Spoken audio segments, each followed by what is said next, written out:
I just read Man and His Symbols by Carl Jung.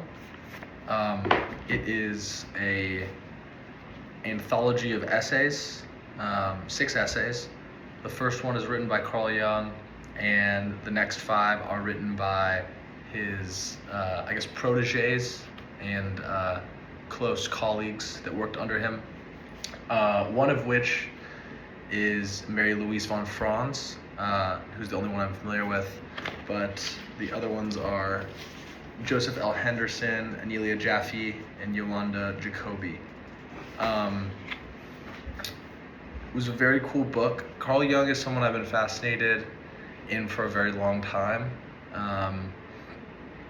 though I'd only really honestly watched YouTube videos on him or just kind of talk to people about him. I know that a lot of his psychology is the groundwork for a lot of 12-step programs, like Alcoholics Anonymous. And I'd been kind of waiting to read Jung until after I'd read Freud, and I'd tried to read Freud a couple times and I couldn't really get myself to fully commit or get into it. So I always have this tendency to kind of want to do everything chronologically, but I've actually found a lot of times you're more able to stay curious about a subject if you start present day and move backwards, even though it's kind of counterintuitive because the present day writing will be a lot easier to relate to immediately, and then you kind of become interested on how they got to that point. I had a similar thing happen with Dante, where I started reading the Divine Comedy, and after I got through the Inferno, I decided I would go back and read Virgil, Homer, and Ovid first, because there are quite a few references in the Divine Comedy to characters from the Metamorphosis and the Aeneid and whatever. But I just have never really gone back to it actually, so that's something I need to do. Anyway, in terms of Carl Jung, he had never wanted to be, or at least never claimed to want to be a public figure, or his intention with his psychological research was never to make it accessible for the masses, so to speak. He, was always doing research for other psychologists, and towards the end of his career, he realized that perhaps that was maybe an error, and that he actually did want to make a lot of his work accessible to, everyone that he could.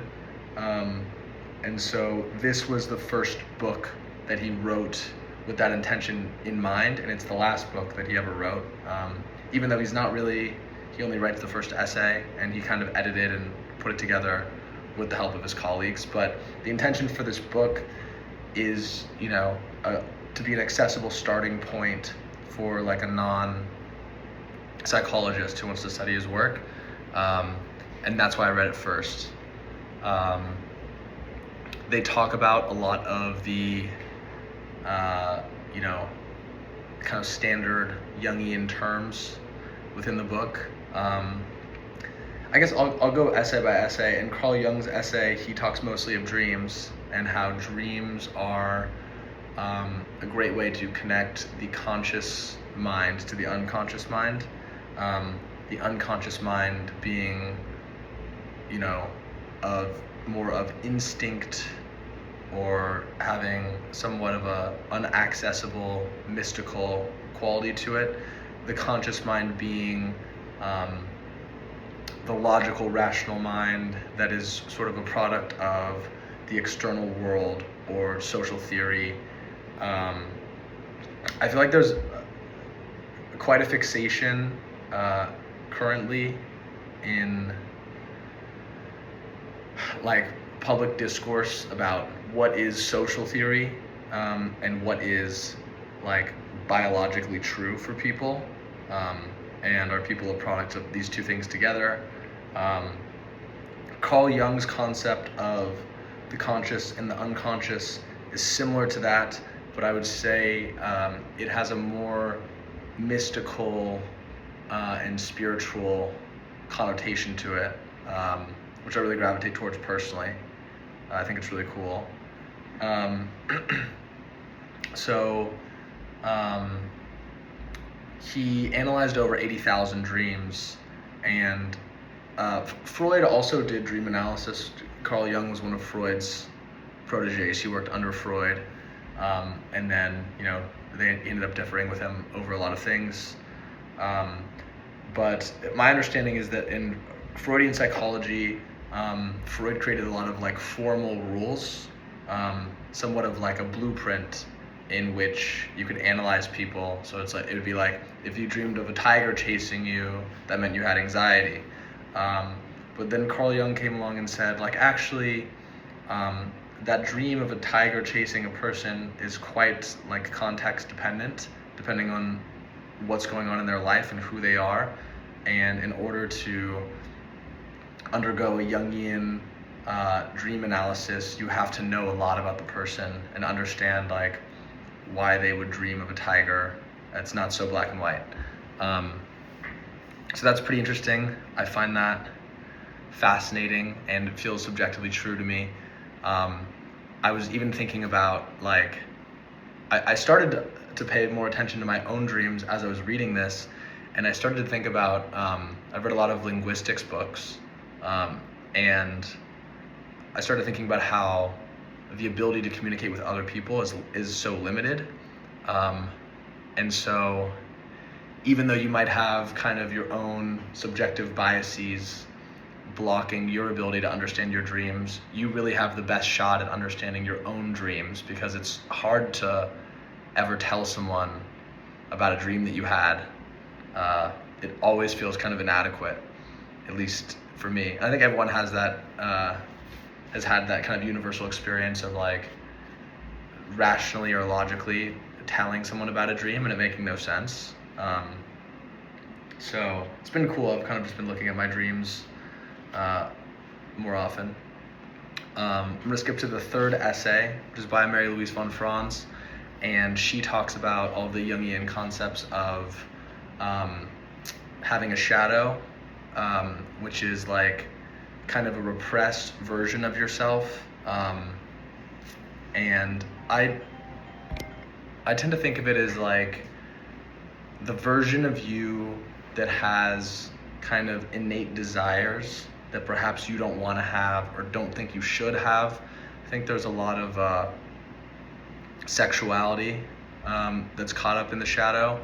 So, or like, maybe things that might be deemed as morally wrong by today's standards could live in your shadow. So like say, you think that it's wrong to be greedy, but inside you want things for yourself or want to advocate for yourself. That repressed desire is going to cause some trouble for you and come out in like strange ways through the form of the shadow. And then she also talks about the anima and animus. They're the opposite, like corresponding genders inside of you. So for me, because I'm a male, biological male, I would have an anima inside of me, which would embody more traditionally feminine psychological aspects or more feminine persona.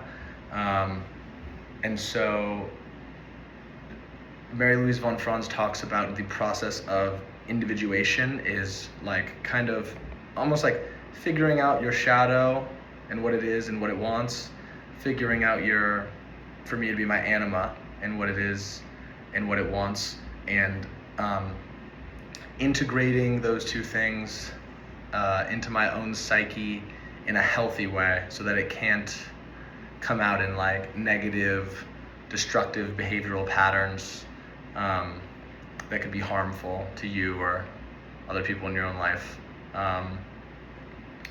She also writes the last essay, which talks about the relationship between science and psychology and faith, which is pretty interesting. I'm running out of time here, so I'll definitely be reading some more Carl Jung and making more videos about him. Thanks for watching.